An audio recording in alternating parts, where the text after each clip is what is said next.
MKCG medical college रो new surgery ward परिसर रे शिशु शल्य चिकित्सा कर्मशाला अनुष्ठित हो जाइछि। एही कर्मशाला रे नवजात शिशु शरीर रे विभिन्न रोग संबंध रे आलोकपात करा जायथिला। उक्त सम्मेलन रे शिशु शल्य चिकित्सा संघ ओडिशा शाखा पक्षरु एमकेसीजी रे शिशु शल्य विभाग मुख्य तथा शाखार सांगठनिक संपादक प्रोफेसर डॉक्टर मानस रंजन दास के नेतृत्व रे शल्य चिकित्सा विभाग रे अनुष्ठित कार्यक्रम रे MKCG dean professor doctor Suchitra Das, शाखार अध्यक्ष प्रोफेसर डॉक्टर प्रशांत कुमार त्रिपाठी, मनोनीत अध्यक्ष प्रोफेसर डॉक्टर मनोज कुमार महांती समेत कोषाध्यक्ष प्रोफेसर डॉक्टर विकास बिहारी त्रिपाठी मंचासीन थिले। कौन कहबा आज ये प्रोग्राम आमे आज ऑर्गेनाइजिंग सेक्रेटरी आमे गोटे मिड टर्म कार्यक्रम करूँ जो थे कि ओडिशार मान्यगण्य शिशु सर्जन माने समस्ते आसचंती ता सहित ओडिशार जो एमकेसीजी सर्जन माने एवं एमकेसीजी शिशु डाक्तर माने उपस्थित रही जो थे कि आमे शिशु मानकर सर्जिकल कंडीशन उपर आलोचना करूँ जो किसी जो एडवांस काम अच्छी तापर आलोचना करूँ। आउ गोटे जिनस हूँ जो मैंने नुआ छात्र अच्छा शिशु सर्जन तांकर किपरि इंटरेस्ट डेभलप कर शिशु सर्जरी करिबारे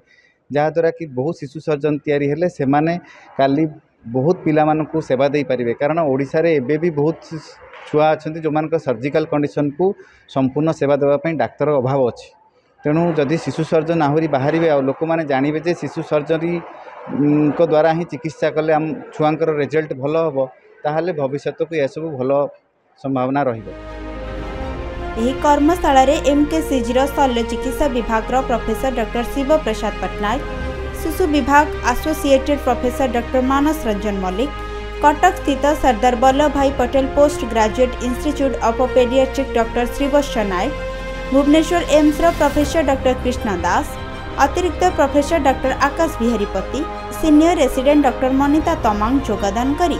नवजात शिशु शरीर में देखा जाउथिबा जटिल समस्या, शिशु शल्य चिकित्सा क्षेत्र में थिबा सुविधा सुजोग और गवेषणा को नहीं उपस्थापन करथिले। आमर शिशु मानकर केते गोटे नवजात शिशु एवं बड़ होइतिबा शिशु मानकर केते गोटे रोग थाए जोटा शल्य चिकित्सा द्वारा ही ठीक करी हुए। तो सेथिपई सही चिकित्साटा गोटे सुपर स्पेशलिटी कोर्स सेटा को पेडियाट्रिक सर्जरी बा शिशु शल्य चिकित्सा विभाग कहती तादर एटा ए जो रोगटार कंटिन्यूअस नॉलेज शिक्षा इम्प्रूवमेंट नुआ नुआ जहाँ टेक्निक बाहर से विषय विचार विवरण करने आम मानकर एसोसिएशन अच्छी तार मझे मझे मीटिंग हुए। तो आम स्टेट ओडिशार जो एसोसिएशन अच्छी तार मु जनरल सेक्रेटरी अच्छी आमर यहाँ मध्यवर्ती कालीन